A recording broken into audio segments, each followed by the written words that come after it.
ప్రతి ఒక్క వాహనదారుడు తప్పనిసరిగా హెల్మెట్ ధరించాలని వరంగల్ డీసీపీ శివప్రసాద్ అన్నారు. రోడ్డు సురక్ష అభియాన్ 2026 నినాదంతో ఆర్టీఏ అధికారులు నిర్వహిస్తున్న రోడ్డు భద్రత వారోత్సవాల్లో భాగంగా నాయుడు పంపు జంక్షన్ నుండి ఎంజీఎం జంక్షన్ వరకు జరిగిన మోటార్ సైకిల్ ర్యాలీని వరంగల్ డీసీపీ శివప్రసాద్ జెండా ఊపి ప్రారంభించారు.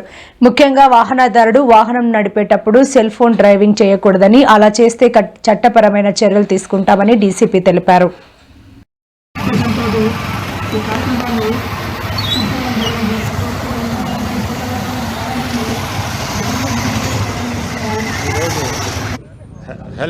హెల్మెట్ అవేర్నెస్ ప్రోగ్రామ్ కండక్ట్ చేయడం జరుగుతోంది.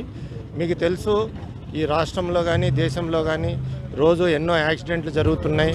ఎంతో గవర్నమెంట్ కానీ, డిపార్ట్మెంట్స్ కానీ, ఆర్టీఏ డిపార్ట్మెంట్ కానీ, పోలీస్ డిపార్ట్మెంట్ కానీ, డిస్ట్రిక్ట్ అడ్మినిస్ట్రేషన్ కానీ ఈ అవేర్నెస్ ప్రోగ్రామ్స్ ఎన్నో కండక్ట్ చేస్తున్నా కూడా ఈ కాలంలో యూత్ కానీ ఇంకా పబ్లిక్లో అవేర్నెస్ క్రియేట్ చేయడం కోసం, రెగ్యులర్గా జరుగుతున్న ఈ యాక్సిడెంట్స్ని కంట్రోల్ చేయడం కోసం ఈ రోడ్డు భద్రత ఏదైతే ఈ సేఫ్టీ హెల్మెట్ పెట్టుకొని సేఫ్టీ ప్రికాషన్స్ గురించి మనము ఈ ప్రోగ్రామ్స్ కండక్ట్ చేయడం జరుగుతూ ఉంది. వాళ్ళు చేస్తున్న ప్రోగ్రామ్ని ప్రజలందరూ కూడా దీన్ని సీరియస్గా తీసుకొని దీన్ని పాటిస్తేనే మనకు భద్రత ఉంటుంది.